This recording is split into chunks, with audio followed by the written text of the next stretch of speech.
Hello दोस्तों, स्वागत है आप सभी का राइस स्मार्ट के इस YouTube platform rice smart edu पे। मैं हूं अखिलेश अवस्थी, आपका टीचर इकोनॉमिक्स। दोस्तों, आज के इस सेशन में हम जानने वाले हैं प्रीवियस ईयर आस्क्ड क्वेश्चंस।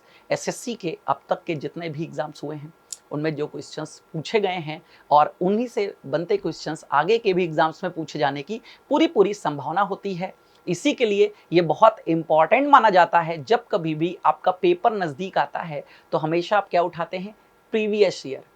आप पिछले वर्ष के पेपर्स को उठाते हैं कि कैसे क्वेश्चंस पूछे गए थे, क्या कॉन्सेप्ट आया था, क्वेश्चंस का लेवल क्या था। तो सेम एज मैं आपके लिए लेकर के आया हूं वो सभी इंपॉर्टेंट क्वेश्चंस और उन पर डिस्कशन से भी क्वेश्चंस क्या हो जाते हैं, जनरेट हो जाते हैं। तो सेशन सभी के लिए इंपॉर्टेंट है। एसएससी का कोई भी एग्जाम अगर आप देने जा रहे हो, स्टेट गवर्नमेंट के एग्जाम्स में भी इकोनॉमिक्स आता है, उसके लिए भी इंपॉर्टेंट है क्योंकि क्वेश्चंस यहाँ पर कॉन्सेप्ट बेस्ड ही बनते हैं। ठीक है, तो कॉन्सेप्ट बेस सारी चीजें आपको पता चलती रहेंगी। चलिए स्टार्ट करते हैं अपना सेशन, लेकिन उसके पहले एक और इन्फॉर्मेशन मेरे बारे में, ठीक है, देख लीजिएगा। Expert in economics, 9+ years of teaching experience, guided more than 1 lakh plus students, supported 2000 students to crack bank, SSC and other examinations। चलिए, तो अगेन पहला क्वेश्चन ये रहा आपके सामने, जल्दी से बताइए क्या होगा इसका सही option. Selling cost have to be incurred in case of, निम्नलिखित में से किस स्थिति में विक्रय लागत वहन करना जरूरी होता है। मतलब इनमें से कौन से कंपटीशन में विक्रय लागत होती है, सेलिंग कॉस्ट होती है। पहला है परफेक्ट कंपटीशन, पूर्ण प्रतियोगिता। दूसरा है मोनोपोली, एकाधिकार। तीसरा है मोनोपोलिस्टिक कंपटीशन, एकाधिकारी प्रतियोगिता। देन है none of the given options, इनमें से कोई नहीं, दिए गए विकल्पों में से कोई नहीं। योर टाइम स्टार्ट्स नाउ, जल्दी से बताइए क्या लगता है आपको। सेलिंग कॉस्ट, टाइम्स अप, समझिएगा यहां पर। तो दोस्तों, ये जो सेलिंग कॉस्ट की बात हो रही है ये होती क्या है? बेसिकली बिक्री की लागत। जो प्रोडक्ट आप बना रहे हैं ना, उसको बेचने में जो खर्चा आ रहा है, उसको बेचने के लिए सबसे पहले आप क्या करते हैं? ऐड।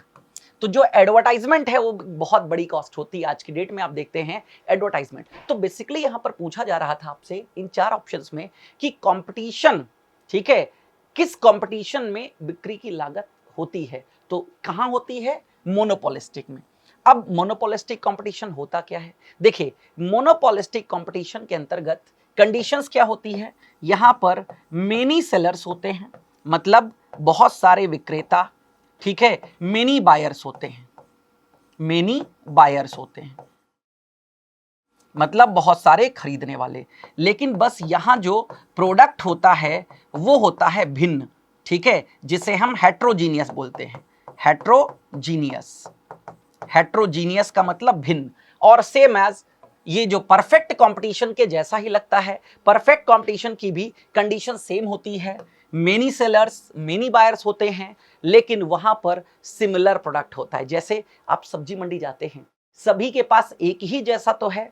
तो आप सोचिए एक बार, अगर पोटैटो का ऐड किया जाए तो जितने लोग भी बेच रहे हैं सारे सेलर्स उसमें इंक्लूड हो जाते हैं या नहीं?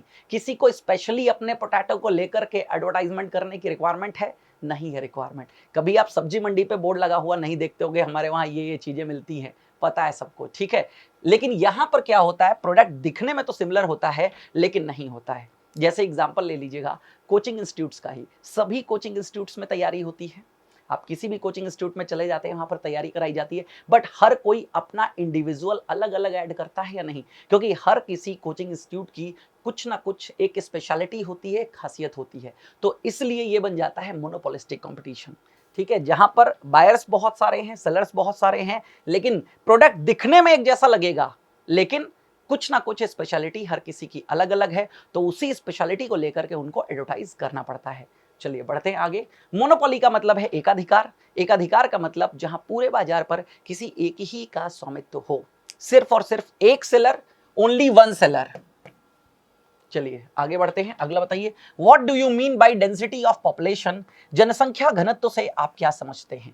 जनसंख्या घनत्व से आप क्या समझते हैं? पहला ऑप्शन है ratio of people living below poverty line to total population, गरीबी रेखा से नीचे जीवन यापन करने वाले लोगों का कुल जनसंख्या से अनुपात। दूसरा, नंबर ऑफ पर्सन्स लिविंग या लिव पर स्क्वायर किलोमीटर, प्रति वर्ग किलोमीटर में रहने वाले लोगों की संख्या। Number of persons in a city, किसी शहर में रहने वाले व्यक्तियों की संख्या। नंबर ऑफ पर्सन्स लिविंग पर किलोमीटर, प्रति किलोमीटर में रहने वाले व्यक्तियों की संख्या। क्या लगता है आपको इसका सही ऑप्शन क्या है? Your time starts now. Density of population का मतलब क्या है ये आपसे पूछा जा रहा है। 4 ऑप्शन उसी से रिलेटेड हैं, एक बार पढ़िए अच्छे से, आपको आंसर पता चल जाएगा, समझिएगा। तो इसका जो सही ऑप्शन है दोस्तों वो ये है, number of persons live in पर स्क्वायर किलोमीटर। प्रति वर्ग किलोमीटर में कितने व्यक्ति रहते हैं, ये होता है जनसंख्या का घनत्व। कहते हैं ना, मतलब जनसंख्या घनत्व किस चीज को रिप्रेजेंट करता है कि कोई भी क्षेत्र बहुत ज्यादा आबादी वाला क्षेत्र है या बहुत कम आबादी वाला क्षेत्र है। आप डेंसिटी ऑफ पॉपुलेशन देख लीजिएगा उस स्टेट की या उस सिटी की या उस एरिया की, आपको पता चल जाएगा कैसा। हम कहते हैं ना बहुत डेंस एरिया है, तो डेंस का मतलब डेंसिटी बहुत ज्यादा है, मतलब कुछ ही जगह पर बहुत ज्यादा लोग रहते हैं। तो अब इससे संबंधित बात समझ लीजिएगा, डेंसिटी ऑफ पॉपुलेशन के नाम पर अगर हम स्टेट की बात करें तो सबसे ज्यादा जो डेंस पॉपुलेशन का स्टेट है वो है बिहार। याद रखिएगा कौन सा है, बिहार। और बिहार के बाद आता है वेस्ट बंगाल, वेस्ट बंगाल। और थर्ड पे आ जाता है केरला, थर्ड पे केरला। लेकिन अगर हम यूटी की बात करें, यूनियन टेरिटरी की, तो आता है दिल्ली। तो कौन सा आता है, दिल्ली आता है, ध्यान रखिएगा यहां पर जनसंख्या घनत्व। ठीक है, बढ़ते हैं अगले क्वेश्चन की तरफ। ये रहा अगला क्वेश्चन, जल्दी से बताइए। Which of the following is not a feature of a capitalist economy. निम्नलिखित में से कौन सी पूंजीवादी अर्थव्यवस्था की विशेषता नहीं है? पहला ऑप्शन है राइट टू प्राइवेट प्रॉपर्टी, निजी संपत्ति का अधिकार, एग्जिस्टेंस ऑफ कंपटीशन, प्रतियोगिता का होना, सर्विस मोटिव, सेवा का प्रयोजन, freedom of choice to consumer, उपभोक्ताओं को चुनाव करने की स्वतंत्रता। क्या लगता है आपको? योर टाइम स्टार्ट नाउ, जल्दी से बताइए। क्या लगता है आपको कि इनमें से कौन सा वो फीचर है, वो विशेषता है जो पूंजीवादी अर्थव्यवस्था में नहीं पाई जाती है? टाइम्स आप समझिएगा, सभी पाई जाती हैं सिवाय सी को छोड़ के। समझिएगा, कैपिटलिस्ट इकोनॉमी नाम ही है कैपिटलिस्ट, पूंजीपति। पूंजीपति को आप उद्योगपति भी कहते हैं। तो सोचिए जो उद्योगपति है, मुकेश अंबानी है, अगर वो कोई कंपनी चला रहे हैं तो क्या वो सर्विस मोटिव है उनका? नहीं, प्रॉफिट मोटिव है। बिजनेस हमेशा प्रॉफिट के लिए किया जाता है। तो जो कैपिटलिस्ट इकोनॉमी है उनका कभी भी सर्विस मोटिव नहीं होता है, प्रॉफिट मोटिव होता है। सर्विस मोटिव होता है सोशलिस्टिक इकोनॉमी का, जो समाजवादी अर्थव्यवस्थाएं होती हैं। Yes, right to private property होता है। भाई हमने यहां पर कैसी बात करी, कैपिटलिस्ट इकोनॉमी के फीचर्स की। तो यस, यहां पर जितना भी प्राइवेट वर्ग है उसको प्रॉपर्टी ऑन करने का अधिकार होता है। एग्जिस्टेंस ऑफ कंपटीशन, क्योंकि सारे बिजनेसमैन वालों की एक बनाई अर्थव्यवस्था है तो कंपटीशन तो होगा ही होगा। सर्विस मोटिव नहीं होता है। Freedom of choice, number of persons यहां पर हैं जो प्रोडक्ट प्रोवाइड कर रहे हैं, तो आपके पास ऑप्शंस होते हैं। ठीक है, अगला बताइए। In a cut motion when the amount of demand is reduced by ₹100 it is known as. कटौती प्रस्ताव में जब मांग की राशि में ₹100 की कमी की जाती है तो इसे कहा जाता है। संसद में, पार्लियामेंट में बहुत सारे मोशन आते हैं, उसमें एक मोशन आता है कट मोशन, जिसे हम कटौती प्रस्ताव कहते हैं। उसके लिए ये कौन सा ऑप्शन है? और कट मोशन में भी ध्यान रखिएगा 3 प्रकार के कट मोशन होते हैं। तो यहां पर तो अगेन कौन से कट की बात हो रही है, जल्दी से बताइए। यहां पर किस कट की बात हो रही है? तो पहला है डिसअप्रूवल ऑफ पॉलिसी कट, नीति कटौती की अस्वीकृति, देन है इकोनॉमी कट, मितव्ययी कटौती, देन है वोट ऑन अकाउंट, लेखानुदान, फिर है टोकन कट, सांकेतिक कटौती। जल्दी से बताइए, योर टाइम स्टार्ट नाउ। कौन से कट मोशन में डिमांड की जाती है ₹100 कम करने की? ₹100 कम हो जाएगा अगर वो मोशन पास हो गया तो। टाइम सब समझिएगा, इसका जो सही ऑप्शन है वो है टोकन कट। इसको सांकेतिक कटौती कहते हैं, सांकेतिक। अब देखिएगा 3 प्रकार के कट होते हैं, मैं बताने जा रहा हूं। एक है पॉलिसी कट, एक है इकोनॉमी कट और तीसरा है token cut. Vote on account क्या होता है? वोट ऑन अकाउंट हम बजट को ही कहते हैं, लेकिन कौन सा बजट? वो बजट जब सरकार अपने 5 साल पूरे कर लेती है, जो लास्ट ईयर इंटरिम बजट दिया जाता है, उसे वोट ऑन अकाउंट बोलते हैं। क्या बोलते हैं? Vote on account. समझिएगा, अब यहां पर देखिएगा ये 3 कटौती हैं, देख लीजिएगा। पहली है नीति कटौती प्रस्ताव। नीति का मतलब किसी पॉलिसी को वापस करना। समझिएगा, यदि संसद सदस्य सरकार की ढांचागत नीतियों से नाखुश है, मतलब मेंबर ऑफ पार्लियामेंट अगर खुश नहीं है और बजट में मंत्रालयों को दिए जा रहे अनुदान से किसी प्रकार से असंतुष्ट हैं, तो यह प्रस्ताव सदन में पेश करते हैं। यह प्रस्ताव विपक्षी पार्टी के सदस्यों की ओर से सदन में रखा जा सकता है, हमेशा अपोजिशन वाले ही लाएंगे। इसके अंतर्गत बजट में मंत्रालय के लिए प्रस्तावित अनुदान को घटाकर 1 रुपए करने की मांग की जाती है। मतलब सब घटा करके 1 रुपए कर दो, समझ लीजिएगा। तो ये होता है नीति कटौती प्रस्ताव। याद रखिएगा, अगर ये प्रस्ताव पास हो जाता है तो सरकार यहां पर डाउन हो जाती है। ठीक है। अगेन, आर्थिक कटौती प्रस्ताव, जिसे हम इकोनॉमिक कट बोलते हैं। यदि संसद के सदस्यों को लगता है कि केंद्रीय बजट में किसी मंत्रालय को दिया जाने वाला प्रस्तावित अनुदान आवश्यकता से अधिक है, तो वह प्रस्तावित अनुदान की रकम को कम करने के लिए सदन में आर्थिक कटौती प्रस्ताव पेश कर सकते हैं। यह प्रस्ताव सदन का कोई भी सदस्य पेश कर सकता है। अब यहां पक्ष और विपक्ष नहीं, कोई भी प्रस्तुत कर सकता है। अगर यह प्रस्ताव सदन में पास हो जाता है तो अनुदान की धनराशि को प्रस्तावित कटौती के अनुरूप कम करना होता है। तो यहां कोई अमाउंट पहले से फिक्स नहीं होता है, जो डिमांड करी गई है पास हो जाएगा तो उसी डिमांड के अकॉर्डिंग कटौती कर दी जाएगी। और तीसरा जो अभी मैं बात कर रहा था, सांकेतिक, जिसे हम टोकन कटौती प्रस्ताव कहते हैं। इस प्रस्ताव के अंतर्गत लोकसभा सदस्य सरकार की ओर से प्रस्तावित केंद्रीय बजट में किसी अनुदान की मांग का विरोध नहीं करते हैं, बल्कि केंद्र सरकार की कार्यशैली पर सांकेतिक असंतोष व्यक्त करते हैं। और यह प्रस्ताव पास हो जाता है तो प्रस्तावित मंत्रालय के अनुदान मांग में से 100 रुपए की कटौती, 100 रुपीज, 100 रुपए की कटौती की अनुमति दे दी जाती है। बहुत इंपॉर्टेंट है तीनों, इसका स्क्रीनशॉट लेके रख लीजिएगा। ठीक है, बढ़ते हैं अगले क्वेश्चन की ओर। ये रहा अगला क्वेश्चन।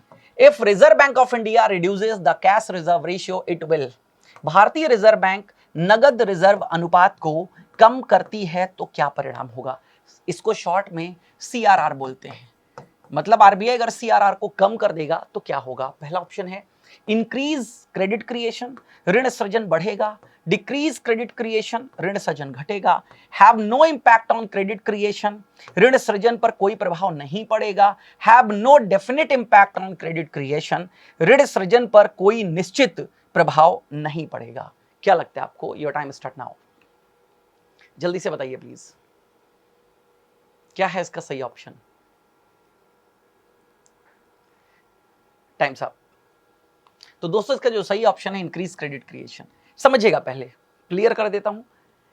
ये जो रेशियो है, रिजर्व रेशियो, ये किसका पार्ट है? आरबीआई की मॉनेटरी पॉलिसी का, मौद्रिक नीति का हिस्सा है। समझिएगा, CRR होता क्या है? CRR एक प्रकार का रिजर्व है, समझिएगा, जो कि सभी कॉमर्शियल बैंकों को आरबीआई के पास रखना होता है। किसके पास? यहां मैं आरबीआई ले लेता हूं, तो आरबीआई के पास रखना पड़ता है सभी कॉमर्शियल बैंकों को। वो भी मैंडेटरी है, हर किसी को जमा करना ही करना है। और इस समय कितना है? 4.50%। अब क्या लिखा है यहां पर? Reduces the cash reserve ratio. अगर ये 4.5 से घटा करके अभी 3.5 कर दिया जाए तो 1%, समझिएगा, आरबीआई के पास जो कॉमर्शियल बैंकों का पैसा है, पहले कितना जमा था? 4.5%। अब कितना जमा करना पड़ेगा? 3.5%। तो 1% पैसा क्या हो जाएगा? फ्री हो जाएगा इनका। कॉमर्शियल बैंकों को 1% पैसा वापस मिल जाएगा और कॉमर्शियल बैंक उस पैसे को कहां दे देंगे? मार्केट में या तो निवेश कर देंगे या तो लोगों को लोन के रूप में बांट देंगे। तो इसको कम करने से क्या है? ऋण सृजन बढ़ेगा, क्योंकि बैंकों के हाथ में पैसा आएगा और बैंक उसी पैसे को वापस बाजार में ऋण के रूप में बांट देंगे, क्योंकि बैंकों का काम ही वही है, लोगों की जमाओं को स्वीकार करना और ऋण प्रदान करना। चलिए आगे बढ़ते हैं। Inflation is a situation characterized by, बहुत ही इंपॉर्टेंट क्वेश्चन एग्जाम में पूछा गया है। मुद्रास्फीति में निम्नलिखित में से कौन सी स्थिति होती है? कौन सी स्थिति होती है? पहला है too much money chasing too few goods, कम वस्तु पर अधिक मुद्रा व्यय। Too few money chasing too much goods, अत्यधिक वस्तु किंतु अल्प मुद्रा व्यय। Too many people chasing too few goods, अत्यधिक लोग और अल्प मात्रा में वस्तु। Too many people chasing too little money, अत्यधिक लोग और अल्प मात्रा में मुद्रा। जल्दी से बताइए, ABCD 4 ऑप्शंस हैं, क्या लगता है आपको? क्या होगा इसका सही ऑप्शन? तो दोस्तों, इसका जो सही ऑप्शन है first one, too much money chasing too few goods. समझिएगा, इन्फ्लेशन का मतलब ही है महंगाई।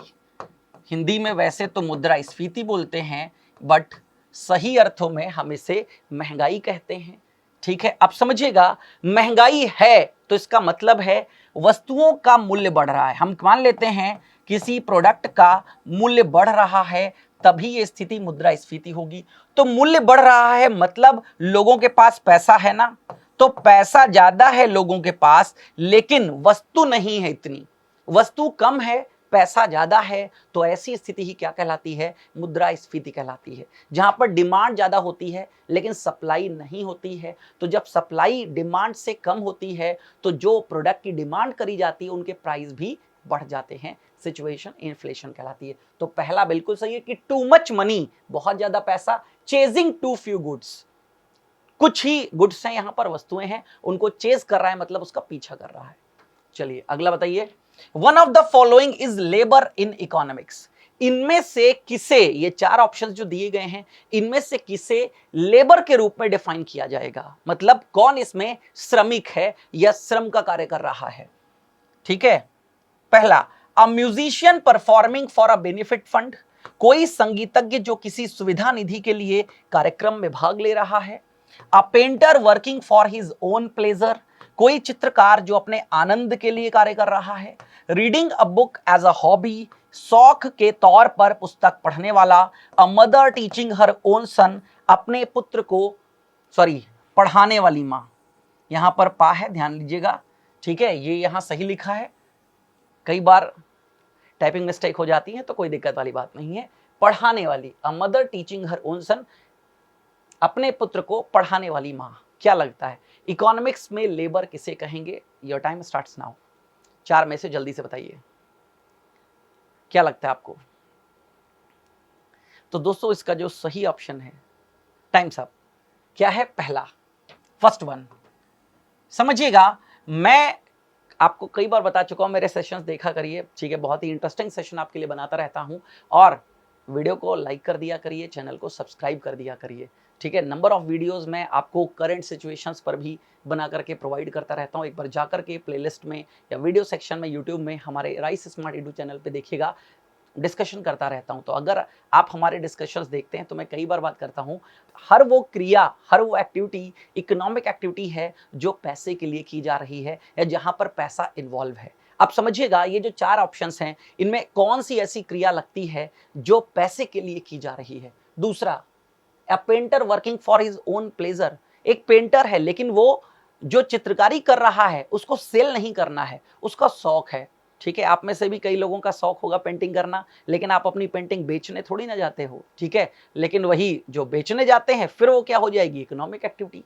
अगला है reading a book as a hobby, अगर यही आपको नौकरी दी जाए कि किताबें पढ़ो और इसमें से क्या कंक्लूजन है वो निकालो, तो क्या हो जाएगा, वो लेबर हो जाएगा, क्योंकि वहां मनी इन्वॉल्व हो गया।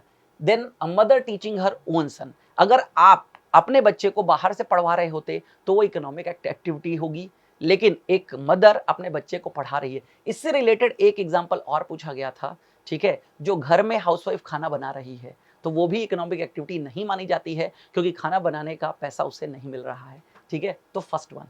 अगला बताइए, open market operations refer to, खुला बाजार कार्यवाही से क्या तात्पर्य है? Borrowing by scheduled banks from RBI, अनुसूचित बैंकों द्वारा भारतीय रिजर्व बैंक से उधार लेना। Lending by commercial bank to industry, वाणिज्यिक बैंकों द्वारा उद्योगों को उधार देना। तीसरा है purchase and sale of government securities by RBI, भारतीय रिजर्व बैंक द्वारा सरकारी प्रतिभूतियों की खरीद और बिक्री। देन है डिपॉजिट मोबिलाइजेशन, निक्षेप संग्रहण। योर टाइम स्टार्ट्स नाउ, जल्दी से बताइए। ओपन मार्केट ऑपरेशन, ये शब्द अगर आपने सुना है तो आप बता देंगे। ठीक है, बस इसको हॉस्पिटल वाले ऑपरेशन से मत जोड़ दीजिएगा, वो वाला ऑपरेशन नहीं है। ठीक है, टाइम सब समझिएगा। ओपन मार्केट ऑपरेशन ये रिजर्व बैंक ऑफ इंडिया के द्वारा किया जाता है, जैसा कि नाम है खुला बाजार, खुला बाजार कार्यवाही। यहां पर क्या किया जाता है, बाजार से मुद्रा की आपूर्ति को कम करने के लिए या मुद्रा की आपूर्ति को बढ़ाने के लिए किया जाता है। तो समझिएगा यहां पर होता क्या है, purchase and sale of government securities by RBI. रट लीजिएगा, ये क्वेश्चन बहुत सारे एग्जाम्स में पूछा जा चुका है और कई सालों में रिपीट भी हुआ है कि ओपन मार्केट ऑपरेशन क्या है, बस ऑप्शंस बदल जाते हैं, ये ऑप्शन याद रखिएगा, purchase and sale of government securities, सरकारी प्रतिभूतियों की बिक्री और खरीद। अब समझिएगा, परचेज से क्या होगा, अगर आरबीआई क्या करेगा, परचेज करेगा, हम कोई चीज खरीदते हैं तो पैसा बाजार में जाता है, वो चीज हमारे पास आती है। तो आरबीआई ने अगर परचेज किया तो पैसा बाजार में जाएगा, तो परचेज से क्या होगा, मुद्रा की आपूर्ति बढ़ेगी, मनी सप्लाई बढ़ेगी। और सेल से क्या होगा, जब आप कोई चीज सेल करते हो, बिक्री करते हो, पैसा आपके पास आता है, वस्तु बाजार में जाती है। तो अगेन गवर्नमेंट सिक्योरिटी यहां पर बेची जा रही है, तो क्या होगा, हमने बेचा, पैसा हमारे पास आया, तो बाजार में पैसे की क्या हो गई, कमी हो गई। ध्यान रखिएगा। तो मुद्रा की आपूर्ति, अगर मान लीजिए ऐसे क्वेश्चन पूछा जाए कि ओपन मार्केट ऑपरेशन के द्वारा मुद्रा की आपूर्ति कब बढ़ेगी, तो याद रखिएगा, by the purchasing of government security. ठीक है, अगला, when the demand for a good increases with an increase in income, such a good is called। जब बढ़ती हुई आय के साथ साथ वस्तु की मांग बढ़ती है तो ऐसी वस्तु को क्या कहते हैं। इनकम बढ़ी, वस्तु की डिमांड बढ़ी, तो वो जो वस्तु है उसको क्या कहेंगे। पहला, सुपीरियर गुड्स, उत्कृष्ट माल, गिफन गुड्स, निम्न स्तरीय माल, इंफीरियर गुड्स, निकृष्ट माल, नॉर्मल गुड्स, सामान्य माल। मतलब इसको याद रखिएगा, ठीक है, वस्तु भी कहते हैं, तो सामान्य वस्तु कह लीजिए या सामान्य माल कह लीजिए। ठीक है, तो क्या लगता है आपको, क्या होगा इसका सही option. Your time starts now, जल्दी से बताइए। इनकम के बढ़ने के साथ साथ उस वस्तु की मांग बढ़ रही है। ठीक है, तो दोस्तों इसका जो सही ऑप्शन है वो है सुपीरियर गुड्स, मतलब उत्कृष्ट माल। जैसे जैसे हमारे पास पैसे बढ़ते हैं, हम ब्रांडेड चीजों की डिमांड करने लग जाते हैं। जब पैसे कम होते हैं देन ब्रांडेड नहीं चाहिए, क्योंकि आपके पास पैसे नहीं है। ब्रांडेड चीजें हमेशा क्या होती है, महंगी होती हैं। ठीक है, अगेन पैसा बढ़ता है तभी आपको ऑडी चाहिए, फिर आपको कार में मारुति वगैरह नहीं दिखेगी, फिर आपको क्या चाहिए, ऑडी चाहिए। ठीक है, फरारी चाहिए, ठीक है, मर्सिडीज चाहिए। तो ये सब सुपीरियर गुड्स के आते हैं। तो वो कोई भी हो सकता है, हर किसी के लिए याद रखिएगा, सुपीरियर की परिभाषा भी अलग अलग है। कहने का मतलब यही है, जैसे जैसे आपकी इनकम बढ़ेगी, आप जो वस्तुएं इस्तेमाल कर रहे थे उनसे जो अच्छी वाली क्वालिटी की हैं वो इस्तेमाल करना शुरू कर देंगे। अगला बताइए, the demand for a commodity is a direct demand but the demand of a factor of production is called. किसी वस्तु की मांग एक प्रत्यक्ष मांग होती है, किंतु उत्पादन के घटक की मांग क्या कहलाती है। पहला है क्रॉस डिमांड, अनुप्रस्थ मांग, ज्वाइंट डिमांड, संयुक्त मांग, तीसरा डिराइव डिमांड, व्युत्पन्न मांग, तीसरा है इंडिपेंडेंट डिमांड, स्वतंत्र मांग। क्या लगता है आपको। अगेन फैक्टर्स ऑफ प्रोडक्शन की जो डिमांड होती है उस डिमांड को क्या कहते हैं। अब इसके लिए आपको फैक्टर ऑफ प्रोडक्शन पता होना चाहिए। जल्दी से बताइए, जल्दी से, क्विक, ABCD क्विक आंसर क्या करिए। ठीक है, समझिएगा यहां पर, टाइम्स अप। तो इसका जो सही ऑप्शन है वो है डिराइव डिमांड। अब समझ लीजिएगा, FOP फैक्टर्स ऑफ प्रोडक्शन किसे कहते हैं। ठीक है, उत्पादन के कारक कौन कौन से होते हैं, लैंड, लेबर, कैपिटल और एंटरप्रेन्योर।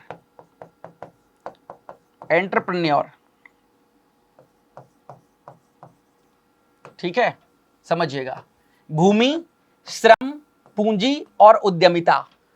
कभी भी आप कोई बिजनेस करते हैं तो इनके बिना हो ही नहीं सकता बिजनेस। कहीं पर भी कोई भी आप व्यवसाय करेंगे तो जमीन चाहिए होगी, लैंड, ठीक है, लेबर, काम करने वाले व्यक्ति चाहिए होंगे, पैसा चाहिए होगा इंडस्ट्री लगाने के लिए, देन एंटरप्रेन्योर, एक ऐसा व्यक्ति चाहिए जो इन सब का रिस्क ले सके। तो यही फैक्टर्स ऑफ प्रोडक्शन होते हैं। तो इनकी डिमांड कब बढ़ेगी, जब फाइनल प्रोडक्ट की मांग बढ़ेगी। तो इसको, ये सारे के सारे डिपेंडेंट होते हैं किस पे, फाइनल गुड्स पर। कंपनी को वर्कर तभी चाहिए होगा जब कंपनी का प्रोडक्ट बाजार में बिक रहा होगा। समझ गए। तो श्रमिक की मांग किस पर डिपेंडेंट है, डिपेंडेंट है जब प्रोडक्ट की डिमांड बाजार में बढ़ेगी। तो प्रोडक्ट की जो डिमांड थी वो तो डायरेक्ट हो गई, और उस श्रमिक की जो डिमांड है उसको क्या बोलते हैं, डिराइव डिमांड। मतलब ऐसी डिमांड जो FOP से एसोसिएटेड होती है वो हमेशा व्युत्पन्न मांग होती है, मतलब निर्भर होती है। आगे समझिएगा, depreciation in loss in value of. Depreciation क्या है, is loss in the value of, किसकी वैल्यू में कमी को डेप्रिसिएशन कहेंगे। डेप्रिसिएशन मतलब मूल्यह्रास, किसके मूल्य की हानि है। पहला फाइनल गुड्स, अंतिम उत्पाद, मशीनरी, ठीक है, यंत्र समूह, कैपिटल स्टॉक, पूंजी stock, then stock of inventory, वस्तु सूची का स्टॉक। क्या लगता है आपको, योर टाइम स्टार्ट्स नाउ, जल्दी से बताइए प्लीज। डेप्रिसिएशन अकाउंटिंग वाले जितने भी इस सेशन को देख रहे होंगे उनको पता होगा डेप्रिसिएशन मतलब, क्योंकि अकाउंटिंग में बहुत बार पढ़ाया जाता है डेप्रिसिएशन, ठीक है। और एक चीज जगह डेप्रिसिएशन हर जगह आता है। मैं आपको बता दूं, कार का या बाइक का जो इंश्योरेंस आप कराते हैं उसकी भी वैल्यू हर साल कम हो जाती है। जो आईडीबी होती है ना, इंश्योर्ड डिक्लेयर्ड वैल्यू, हमेशा आईडीबी के बिहाफ पे ही आपका प्रीमियम बनता है, तो आईडीबी हर साल कम हो जाती है। आप देख लीजिएगा, अपने पिछले साल का इंश्योरेंस उठाइएगा, आईडीबी देखिएगा, इस साल का है तो आईडीबी देखिएगा कम हो जाती, तो वो वैल्यू कम हुई, वही क्या है, डेप्रिसिएशन है। तो डेप्रिसिएशन किस में आता है, मशीनरी में। तो मशीनरी का जो स्टॉक है, मतलब किसी भी मशीनरी के काम करने से उसका मूल्य घटता है समय के साथ साथ। आप आज इंडस्ट्री में कोई मशीनरी लेकर के आए, जितने की लेकर के आए होंगे, हर साल उसके वियर और टीयर के कारण उसकी वैल्यू में जो कमी आती है वही क्या है, डेप्रिसिएशन है, ह्रास है, ठीक है। तो सेशन कैसा लगा प्लीज बताइएगा, और इसी तरीके के अच्छे सेशन में लेकर के आता रहता हूं। इसके पहले भी मैंने वीडियोस बनाए हैं प्रीवियस ईयर क्वेश्चंस पे ही, बहुत इंपॉर्टेंट हैं, एग्जाम से पहले जाकर के जरूर देखिएगा, हो सकता है डिट्टो क्वेश्चंस आपको मिल जाए, ठीक है। Thank you.